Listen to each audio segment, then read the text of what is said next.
and that this retreat might last forever. You've already forgotten about that, didn't you? You're already thinking about what you're going to do tomorrow, going back home. But there's still retreat time left. So try to get your mind back in the present still tonight. See what happens. At least I'm just assuming that's what you're thinking, because that's what I was thinking. Earlier in my heart, I started thinking about the things I have to do tomorrow. Because I thought, we have to chant. I forgot all about the chanting. Thank you for looking at me like that. I'll continue that story in a moment. Yeah. Okay.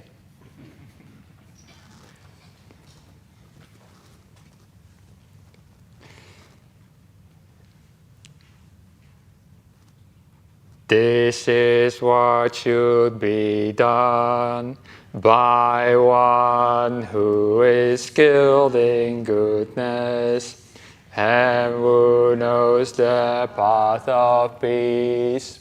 Let them be able and upright, straightforward and gentle in speech, humble and not conceited, contented and easily satisfied, not busy with duties, and frugal in their ways, peaceful and calm, and wise and skillful, not proud and demanding in nature.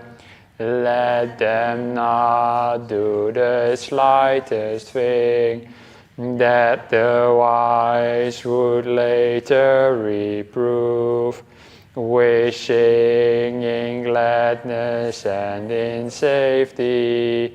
May all beings be happy. Whatever living beings there may be, whether they are weak or strong, omitting none, the great or the mighty, medium, short or small, the seen and the unseen, those living near and far away, those born and to be born, and may all beings be happy. Let none deceive another, or despise any being in any state. Let none through anger or ill will wish harm upon another. Even as a mother protects with her life her child, her only child, so with her boundless heart should one cherish all living beings, radiating kindness over the entire world, spreading upwards to the skies and downwards to the depths, outwards and unbounded, free from hatred and ill will, whether standing or walking, seated or lying down, free from drowsiness. One should sustain this recollection.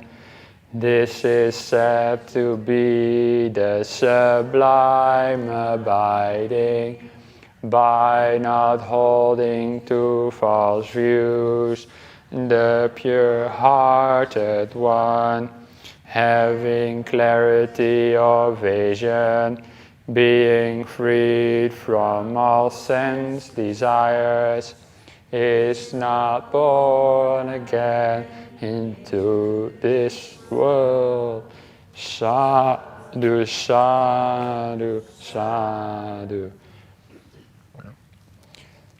Okay, I apologize for forgetting to do the chanting almost. Luckily, Ananda was looking at me like, hint, hint. So I was saying that I was sitting in my room, starting to think about tomorrow already. I thought, the last questions and answer session. And then I don't have to answer any questions anymore. But that made me a little bit restless. You get this energy of the mind that wants to move into the future. So I thought I'll do something silly. I imagined that all of you got together in a secret meeting that I didn't know about. And you all decided 5 days is much too short. Let's make it a 9-day retreat. And you went to Ajahn Brahm and said, Sunyo should do a 9-day retreat. And Ajahn Brahm said to me, you do a 9-day retreat or you have to pack your bags. And it sort of worked. So maybe tomorrow there's another questions and answers, but probably not.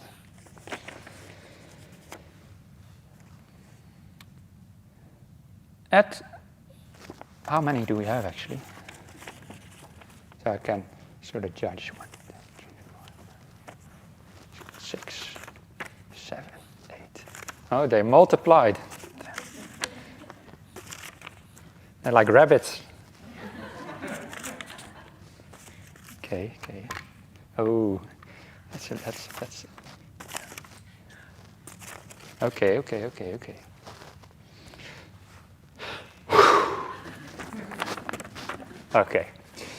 At Bodhinyana recently, I had a visitor say, so these monks are basically orange-wearing, privately funded doll bludgers. What's a doll bludger? What do they do for anyone? How could I answer her about how the Bodhinyana monks help not just the lay people, but also the wider community? Yeah, we are doll bludgers. De bijstand. Huh? De bijstand. Oh, the bystand. Okay, somebody's Dutch here. Now I understand. Oh, okay. Well, we don't earn any money at all, so we're not doll bludgers then. Right? So how could you answer about the monks? Just send them to us and we'll answer the question. I don't know.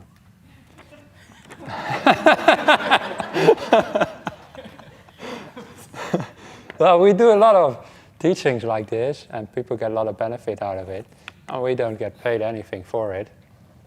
And do teachings overseas, online, but it's not just the teaching. Buddhists get a lot of inspiration, often, out of seeing monastics, not just in Bodhinyana, but in Dhammasara and other monasteries as well, to see how we can live a simple life and still be happy. And that is something that I think the world needs more of, especially in this day and age where everything is so fast and everything is about materialism with social media and stuff. Everything is about getting more stuff. Well, maybe not everything, but a lot of stuff. And you need some counter movement to that. You need some people who are able to step out of society and give an example for others. And you could also look at it like that, like we don't even get paid at all, right? Well, we get a roof over our head and some food. That's even worse than doll bludgers. But people are happy to provide those things for us. Yeah? So in the end, everybody is dependent upon other people. People think, I'm making my money, I am self-sufficient, I can survive by myself in the world. But the next day you might get fired, or something. You're dependent upon your boss just as much as we are dependent upon our community of lay supporters. Or you're dependent upon your customers or whatever. We're all dependent upon one another. And as monks, we just make it more visible. And that person notices that. And they think that is a bad thing, to be dependent upon other people. But it's not actually. I think it's a beautiful thing. And to be honest, when I first became a monk, that was one of the hardest things, actually, about it. To be so vulnerable and dependent upon other people. All my life I had this idea like I'm going to be self-sufficient, taking care of myself, and now I can't even cook my own food. Wow, it's really scary sometimes. Well, not anymore, but at the start it was. And so it's also something actually quite difficult to do. Okay. Regarding today's attachment to the body-mind contemplation, are there any daily practices outside of meditation that can be done to lessen attachment, desire to the body and mind? You can do, well, outside of meditation, you ask specifically. I think it's most effective inside of meditation. Outside of meditation, I can't really think of it. Wear very ugly clothes, maybe. And make sure you don't look good. And I don't know. I would just keep that for meditation, as I would myself.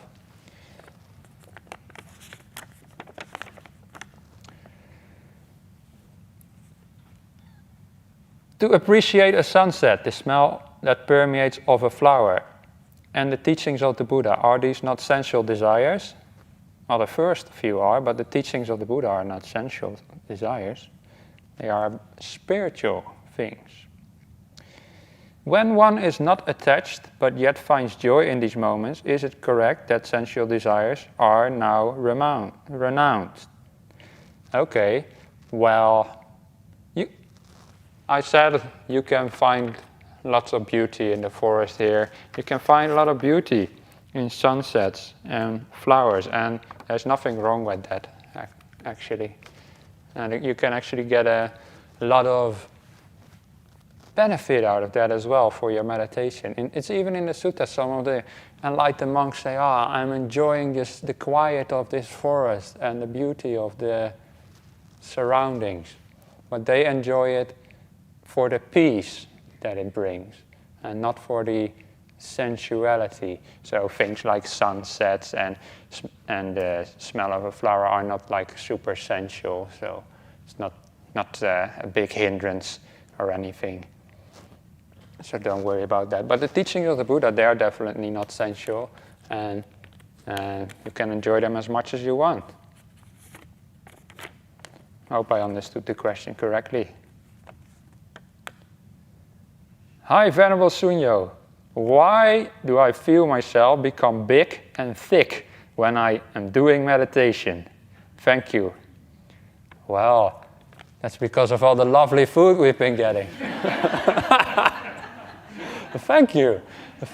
Let's say sadhu to the people in the kitchen. Sadhu, sadhu, sadhu. And to all the donors, sadhu. Yes, me and Venerable Ananda, we had a cake, apple crumble, and ice cream, 3 desserts on one day. So I also feel myself become big and thick when doing meditation. Yes. And at some point, Ajahn Brahm said to me, I am so voluminous. It's the fault of the lay people. I didn't put it exactly like that. He was just saying people give a lot of food, so that's why. But that's, of course, a silly answer. It is, you're meaning something different. You're meaning you sit in meditation and you have the feeling like your body might be expanding. something like that. And that is very natural. When you sit down and meditate, close your eyes, become still, sometimes the mind can do funny things with perceptions. I told you before how I had the boiling water on my hand and I changed the perception to make it feel nice. And the mind can do many other weird perceptions. And I think this is most common to new meditators when they're not, or maybe meditators will suddenly increase the amount of meditation they do, like in a retreat like this. Your mind starts playing around a bit with perceptions. Maybe it's just want to try something new, see what happens. And you can have these perceptions as if your body is changing in some weird way. Like you might have the feeling like you're floating, or like you're sinking into the ground, or you have the feeling like you're leaning over, and then you open your eyes and you're actually sitting straight.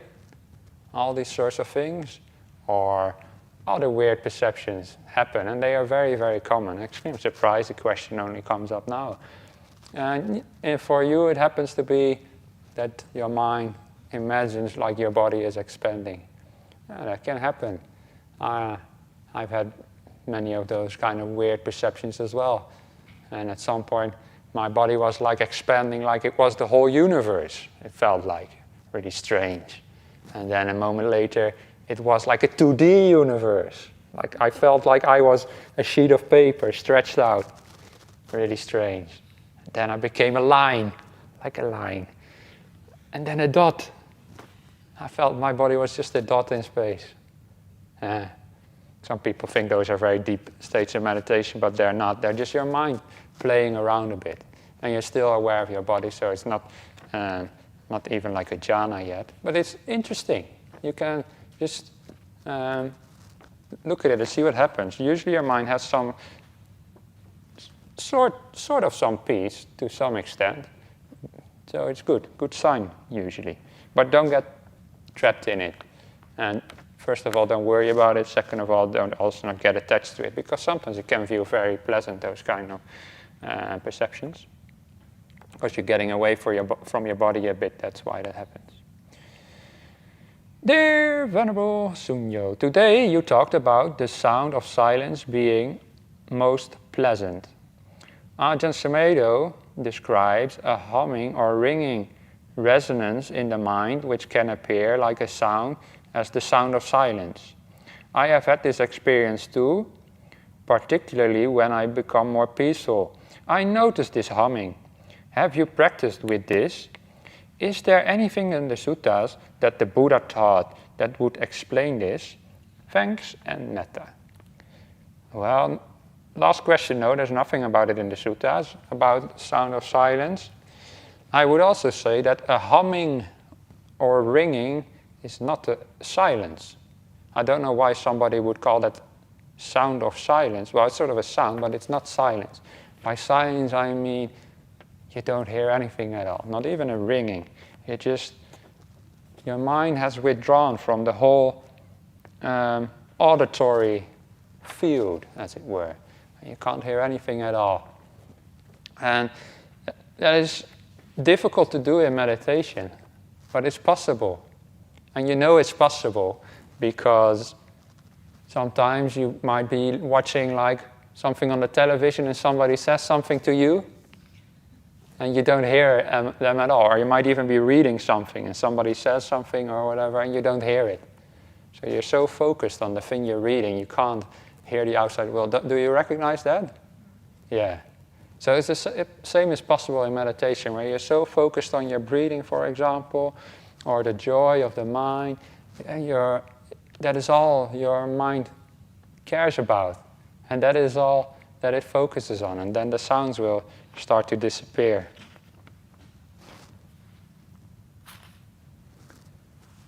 One time, my ex-girlfriend she said, "You haven't heard a single word I said, have you?"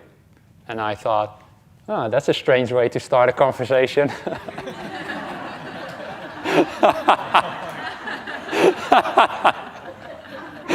That's a joke.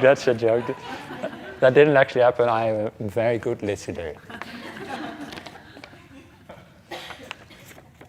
Is Ajahn Brahm enlightened? Ajahn Brahm would answer, there is no Ajahn Brahm. No question. Oh, that's good. That helps. I hope the rest is like that. Just want to say thank you for all your teachings. I have found them to be very helpful and fun with metta. Okay, well, I'll keep that one. Okay, it looks like a whole story, but it's not that bad actually. How should one feel, think, or act about a family member being abusive sexually? Okay, it's not that nice. It did not happen to me, but to my cousins 20 plus years ago. I'm conflicted as I only have good memories with this person. Now the past has been shed a light and I'm not sure how to react. Any advice?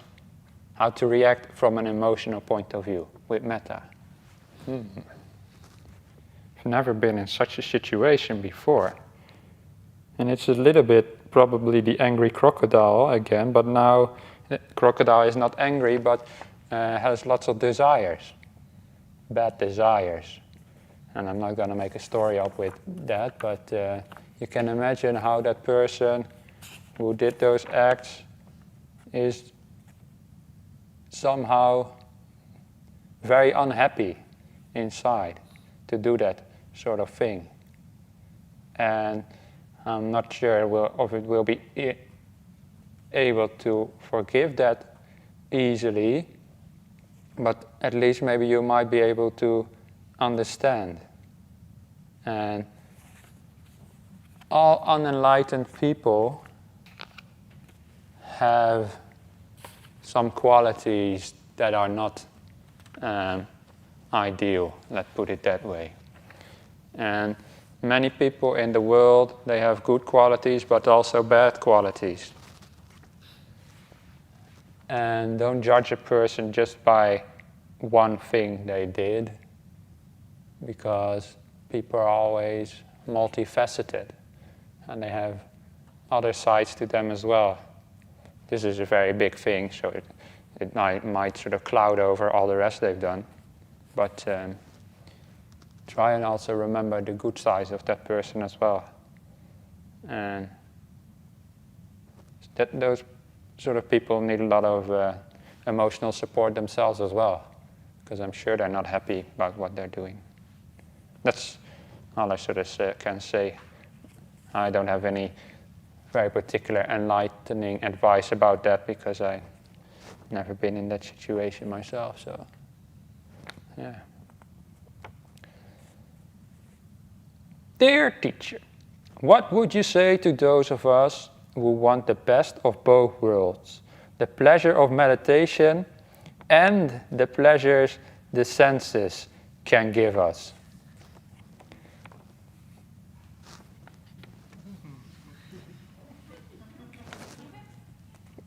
Good luck. This is actually, well, we're doing the simile of the Snake Sutta with Ajahn Brahmali and Bodhinyana, and it starts off with some person saying, oh, the indulging in the senses is not obstructive to attaining the full benefits of the path. I'm paraphrasing it a little bit because it's a little bit cryptic how it's phrased in the sutta, but that's what he says. Like indulging, I think it especially means like sexual pleasures. Like indulging in sexual pleasures is not obstructive to becoming enlightened. That's what he says. And then the Buddha says, you foolish man, have I not taught you many times that those things are obstructive to the path in full? However, you're also lay people, and you're not monks, and you not yet on, maybe not at parts of the path where that matters as much yet. And there's still in the suttas also like what they call once returners, and there's like once returners, two brothers. And one is celibate, and the other is still sexually active. And then people go and ask, I think the Buddha, why is that so? And then the Buddha said they have different inclinations and they're in different places. So eventually that other non-returner who is still sexually active will have to give it up as well to become a non-returner. That's when you don't have no more sensual desires. But you can still have lots of pleasure of meditation and sometimes pleasure of the senses. But if you want to go all the way, then you have to give up the pleasures of the senses. But that's very far advanced upon the path, so it might not be something you personally have to worry about yet. Dear Ajahn, thank you for your very useful teachings, and thank you for your good jokes. Ajahn Brahm has serious competition. I've heard people say like Ajahn Brahm is having a big influence or something, but I'm pretty sure I would be teaching the same if I never met Ajahn Brahm, because I just teach the way I feel like. And it's nice that I got some encouragement from Ajahn Brahm, and yeah, we can maybe do a joke competition one day. But I'm just teaching this way because I think some humor is very helpful to loosen people up, actually. Sometimes meditation retreat can get a bit tense, and to make the atmosphere a bit looser is very helpful. The Dalai Lama once said, if you get people laughing, you can throw the wisdom pill into their mouth when they have their mouth open. And there's a lot of truth in that, because you become more receptive when you are having fun. When the talk is boring and teacher says things you don't like, then even the things that are true and wise, you won't be able to take in. Anyway, that's not the question. So thank you to your mom for knitting for us. Yeah, maybe she's watching. Thank you, Mom. Sometimes she watches. It is very special to know that someone all the way from Holland who does not know us is spending time making something for the retreatants. Yeah, so she made many of those batches before, and I'm sure the next batch is already on the way. Yeah. One time, one of those little monks got sold on Ajahn Brahm's auction when he doesn't do it himself, but people organize for his birthday. $200! Wow! I told my mother and she couldn't believe it. Those are easy, no questions. We are asked to be kind to hurtful people who are probably hurting others because they are in pain. Are there people who perhaps hurt some people just because they can? What is the place of boundary setting in such situations? Well, we can be kind to people who hurt us, but that doesn't mean we're going to allow them to hurt us, right? We're not doormats. We still have our own say in the matter and our choice, and we can say no when we don't want something to happen, and that is different from being kind. Being kind is to not judge that person negatively or to become angry at them. But you can be kind and at the same time still very, what is the English word for this? Affirmative. Yeah? And have a clear opinion when something they're doing is bad. But then you tell them out of kindness. So are there people who perhaps hurt some people just because they can? Well, in the end, people will do bad things because of various reasons, but in the end it's always because they have some sort of bad desires, or that is the angry crocodile story. The tooth doesn't just mean like physical pain that they have, or but also emotional pain and emotional,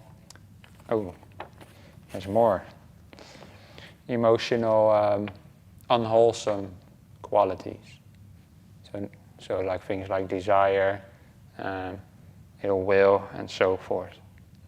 And you can have compassion for that, because as Buddhists you learn that desire and ill will and so forth are very unhelpful qualities. And those people are just, in the end, just hurting themselves by hurting others. Thank you for your talk this morning, which was Monday. I came on this retreat to put aside the time to rekindle my love of meditation.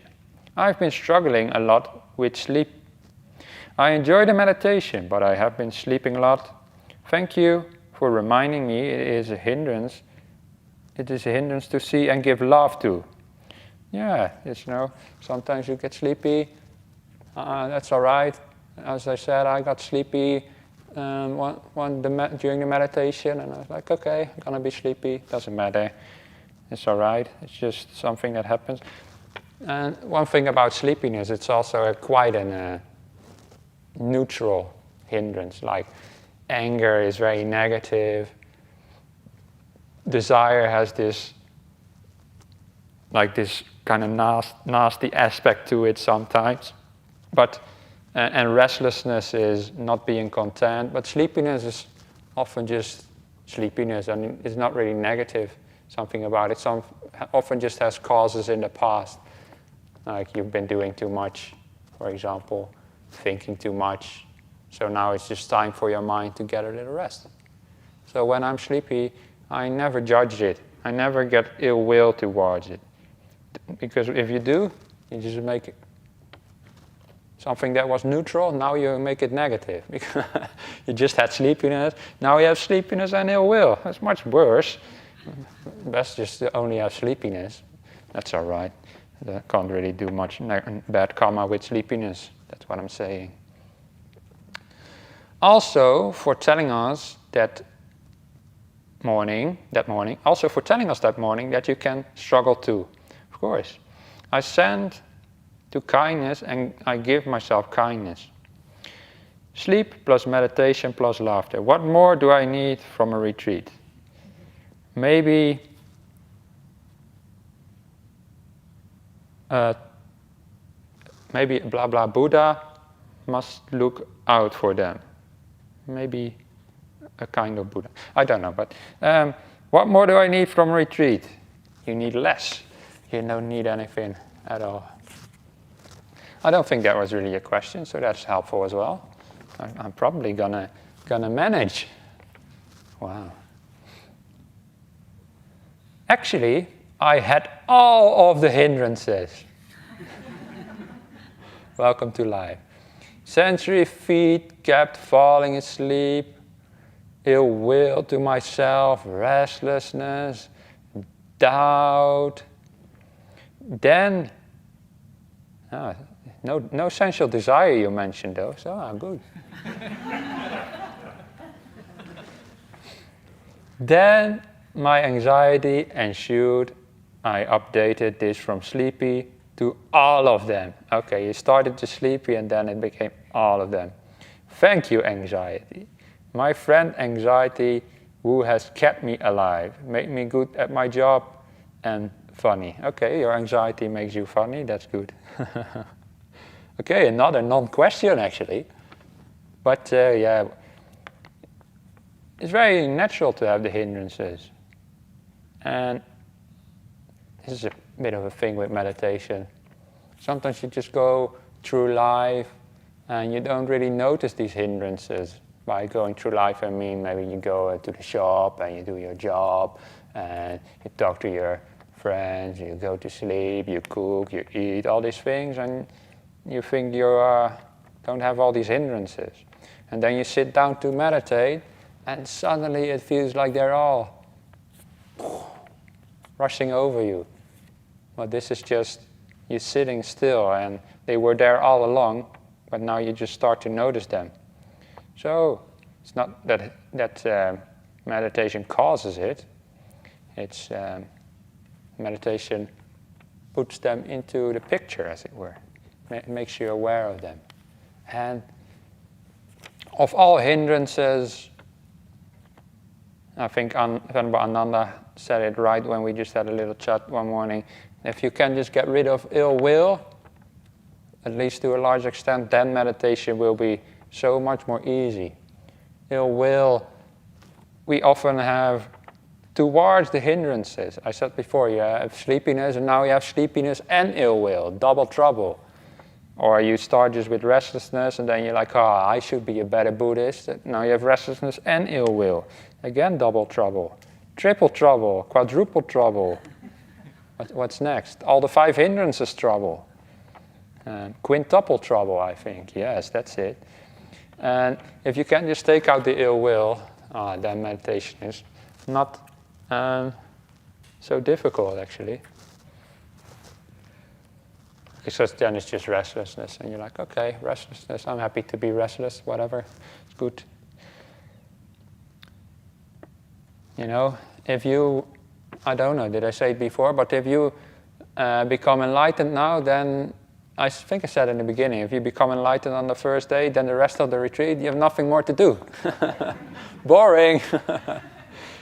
You know, just delay enlightenment until the last moment of your life, then you've got your whole life full of all of fun meditation. Well, if you get enlightened, you also get fun meditation, but yeah, no more hindrances. I don't know, it's boring without hindrances? I don't know. Dear Venerable Sunyo, today I noticed my thoughts in meditation were like watching a dull TV show. No connection with me, but the thoughts were persistent. Any advice on how we move on from this type of thinking? So that's one question, and then it's a supplementary question, but I'll do this one first. When it's like a dull TV show, it's like a little bit of like maybe daydreaming or something, is what it sounds like.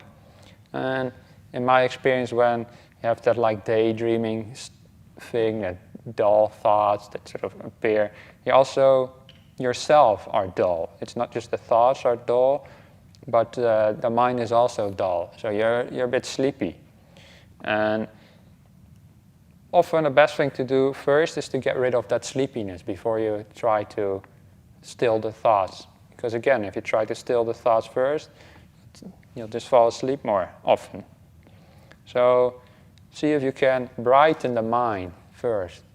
Make it more sharp with those techniques I talked about, and the technique the Buddha talked about with putting your earlobe. Also imagining light, do walking meditation. Sometimes meditate with your eyes open. Can be very helpful as well when you're sleepy. And all those things. Then remove that hindrance first, and then see if you can remove some of the activity that's still going on. And that's would be my advice to that.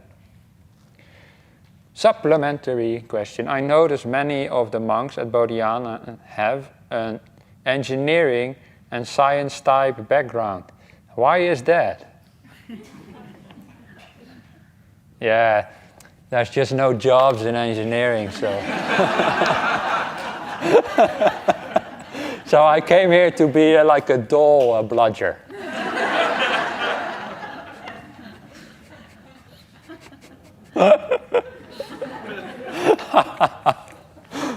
No, yeah, why is that? Yeah, interesting. Is it the same with Dhammasara? Are there many technical nuns? There are a few. Yeah. Maybe it's something to do with personality or something. I became an engineer because I was interested in how things work. You know, I wanted to know how do machines work, and how do like cars work and factories and stuff. How does that all work?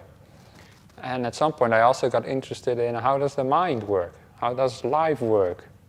And maybe as a kind of person who is interested in that sort of question, they become more likely to become monks or something. I don't know. Could be. It is true. There is lots of that engineers and stuff. Ajahn Brahm, of course, studied science as well. But yeah, we've had discussions about that at some point, why that is, but we don't really know. It might just be a coincidence. Or the doll bludgeoning. Hello. It's nice to learn new words sometimes. Doll bludgeoning. Can use that one. Hello. Thank you for your teaching so far. They have been very enjoyable. If there is time, is it possible if you could do a guided metta meditation? Even a short one would be awesome, with metta. I wasn't specifically intending to do it, but I sort of did it in a way when we talked about ill will and stuff. It was maybe a little bit different than what you're used to with metta meditation, like spreading it outwards to other people and stuff. But acceptance is a big aspect of metta as well. So if you can learn to accept your own mind and body, then that is also a very important part of metta, especially in meditation. Maybe I'll do one tomorrow at the end, but I don't know. It's not that I don't like metta meditation, but sort of want the last meditation to be sort of in the theme of the retreat and not suddenly doing something new, especially maybe some people not so used to metta meditation. I try to live with less sensual pleasures, more like a monk, and for better meditation, but it went wrong. Shall I read on? I had no pleasure, felt like I lost something. My meditation got worse, and I was depressed. Why? Is it because of wrong view? What can I do with that? Can you also say something about nibbida? I trust the Buddha, but idea to leave the whole world is always sad to me. Thank you. Maybe you're going a bit too fast, you know. You don't. I used to run as a layperson, just to do exercise, and you don't start running doing a marathon on day one. If you do, I don't know, you'll probably kill yourself or something. And if you practice the Buddha's path, you don't start with nibbida, and you don't start at the end of the path. You start at the beginning of the path. And this is actually a very similar question to the one we had 2 days ago, I believe, also about nibbida. So nibbida is this disillusionment with sensual pleasures and life in general. And you don't start there. That is almost at the end of the path, that disillusionment. It's the result of stream winning especially. And I think I answered the question already when I said find pleasures in other spiritual things than just meditation. Find spiritual friends and practice generosity. Maybe you can volunteer for the BSWA, that sort of stuff. It's very important. The path is not just meditation. Often when your mind is like that, you meditate, but it just doesn't feel pleasurable, then maybe some of the fundamentals are not well developed enough yet. So even as monastics, we don't just sit in our hut all day and meditate. I realized for myself, sometimes during the range retreat, at the end of the range retreat, sometimes my meditation gets worse. Why? You could think, why does it get worse? You shouldn't you just build up more and more peace? You got 3 months of range retreat, so 3 months you have nothing to do, so you should be more peaceful at the end. Well, especially in the beginning of my monastic life, it didn't work like that. And I realized that in a range retreat we also don't do much work. We don't volunteer for things. We don't help out other monks in the monastery much. We basically put a stop to the whole work. And I figured out I'm not doing generosity stuff like that. And that I was missing a bit of that. So I went to Ajahn Brahm and I talked to him about that. He said, yeah, you can like clean up that and do the sweeping and stuff. And so I just started doing random jobs in the range retreat just to give back to the monastery, and that lifted me up. And my meditation became better again. So that's why I also like doing teachings like this, because first of all, I hope you get something out of it, which would make me very happy, but it's also a chance for me to give back. And afterwards, I know I'll get some energy out of it, because I realized I've been doing something voluntarily. As I said, we don't get paid for it. And, yeah, good thing to do. And that lifts my meditation up as well. So maybe you can do something like that. Dear Ajahn, what makes individuals gravitate towards certain choices, like breaking bad habits or embracing a spiritual path? And is it possible to influence those who may not be interested in making positive choices in life? I got the feeling somebody is living together with somebody.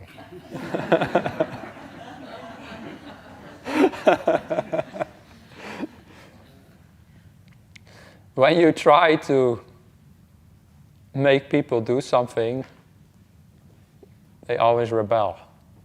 You tell some, it's like kids. You tell them to do something, clean their room, and they won't do it.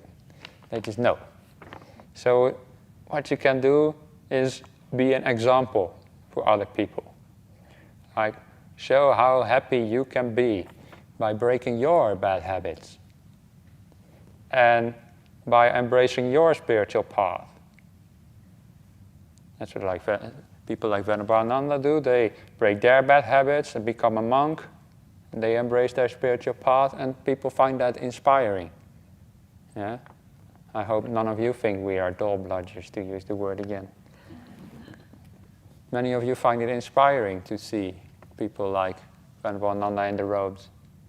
And you don't have to be a monastic to be inspiring. You can be inspiring as a layperson as well, because people notice the way you are. And they notice when you have got rid of certain bad habits you might have had in the past. And they're like, oh, that's something different. That doesn't happen often. People giving up their bad habits and embracing spiritual path and being happy. And that's the best way to influence those who may not be interested in those choices.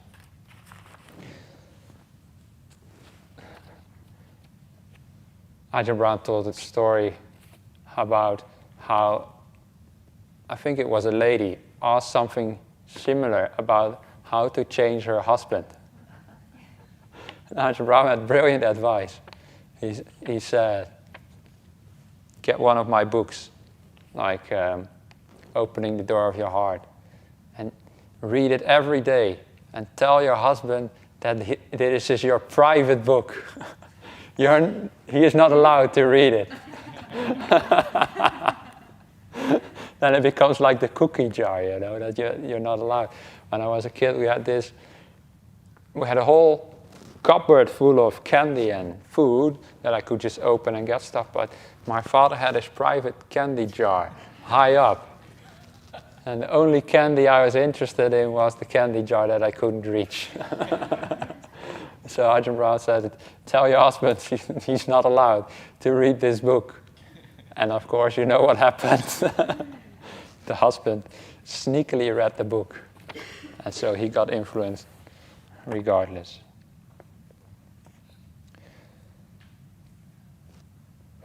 For the last 6 months, I have been enjoying the benefits of regular exercise at moderate intensity. Other than exercise and meditation, can you tell me what other practices we can incorporate into our lives in order to have more peace and less suffering with metta? Well, many of the things I mentioned already, but there's a question about health. And because you say exercise and stuff. And I told you before about how with my mind I was able to change those perceptions of pain into pleasure. And the mind is so much more powerful than we often realize. And it can even help you stay healthy, not just by doing meditation, but sometimes even more actively can keep you healthy. Once during a rains retreat again, I was very sick. I developed this nasal infection. Well, for me that is very sick, because I usually don't get sick. But I had this really bad nasal infection and this terrible headache, and my nose just kept on dripping, just like that person who asked the question yesterday, but probably even worse. It just came out all the time, and I felt miserable and bad, and my whole head, I felt my heart like pounding, like in my head. And I thought, I should try and get some sleep. I should try and get some sleep, so maybe tomorrow I feel a little bit better at least. And I tried to fall asleep, didn't work. Then I thought, I'm a monk.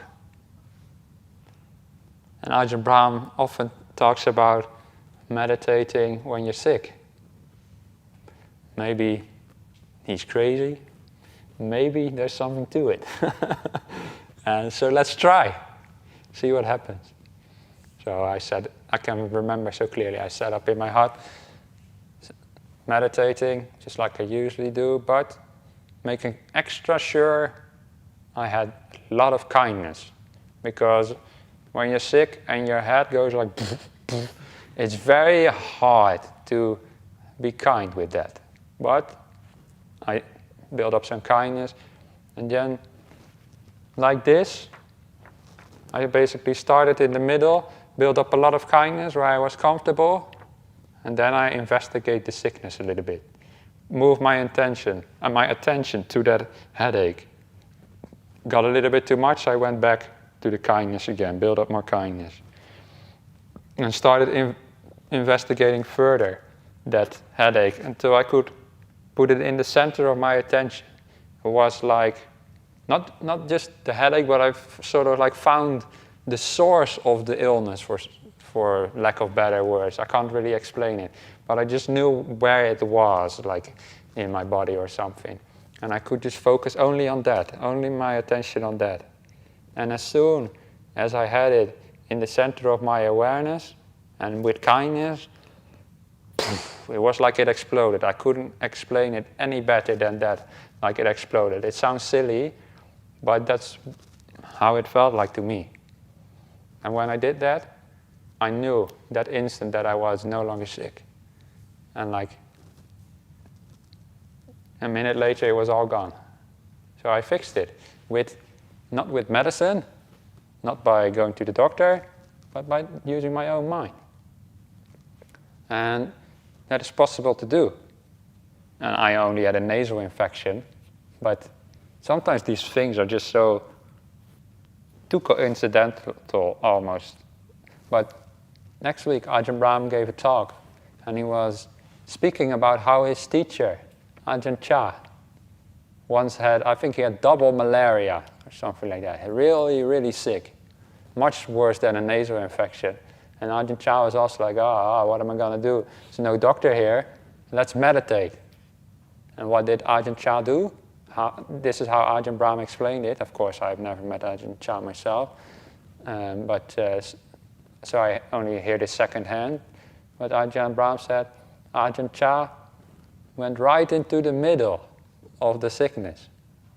And then he explained to us that it just exploded. I was like, wow, he explains exactly what I did. That is crazy. And then Ajahn Chah got better as well. So he even cured malaria with it. And I do 100% believe that, because I did something myself, although it was only like something smaller than malaria. But that is how you can use meditation to be healthy. But other than that, just I'm a meditation teacher, so and a Buddhist teacher. So other advice to be healthy, you have to get from somewhere else. There.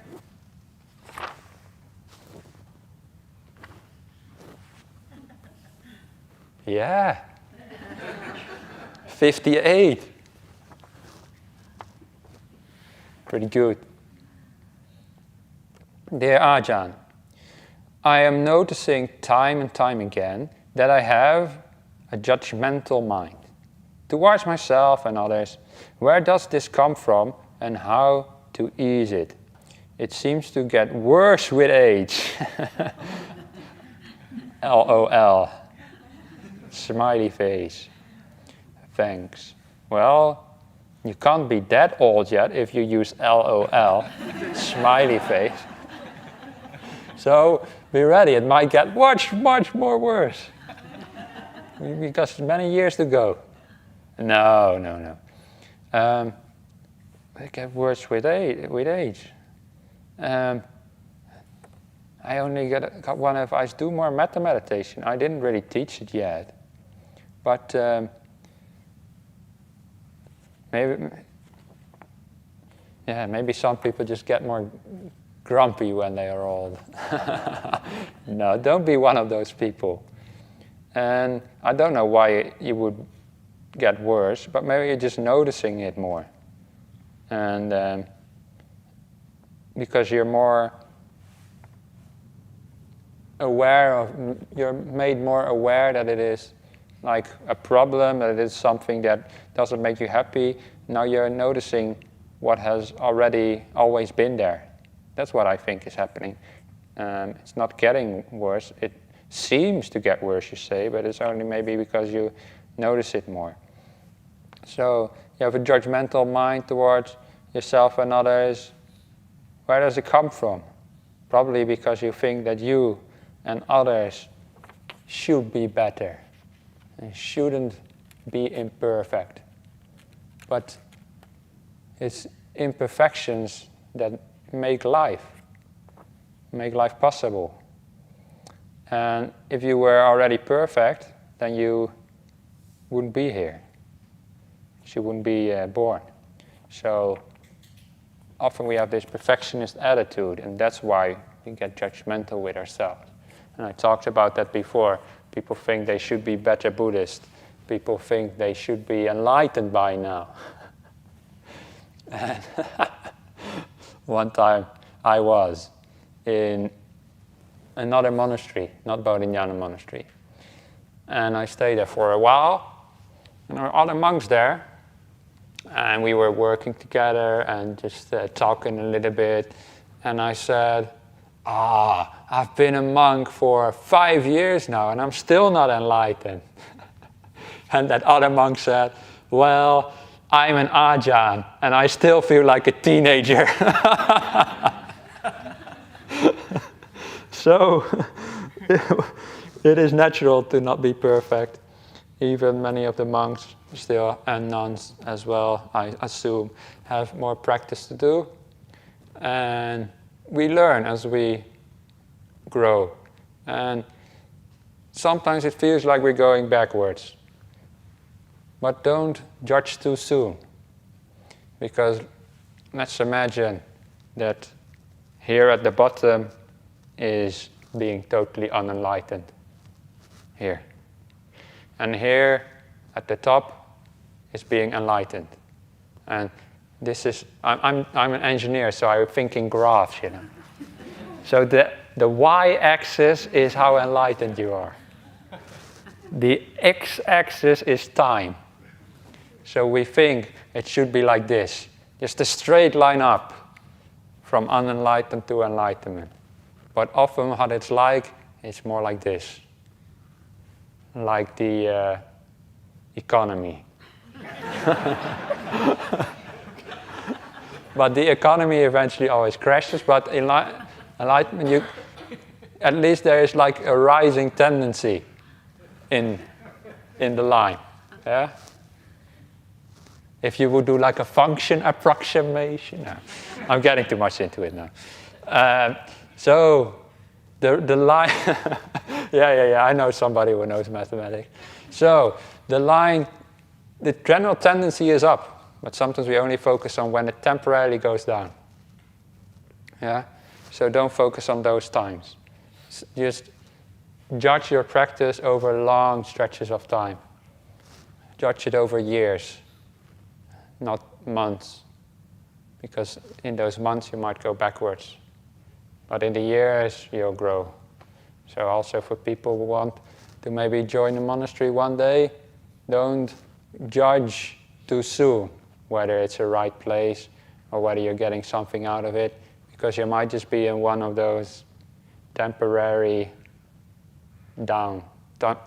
crashes of your enlightenment economy. But eventually, you always keep increasing. And that's how you know whether you are on the right path or not. So, I actually managed to do it. And I'm really proud of that. And also, thank you everybody for your questions. They were very good. And also thank you for some of the nice comments as well. I didn't even read them all out, some I kept for myself. So, thank you. And let's all say triple sadhu for the Buddha's teachings. Sadhu, sadhu, sadhu, sadhu.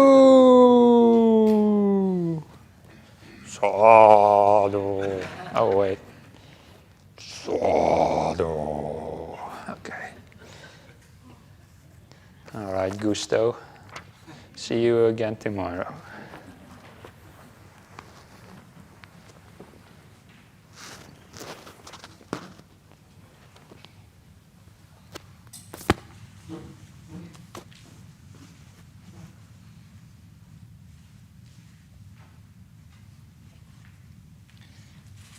So tomorrow the talk is at a different time, I believe, or not?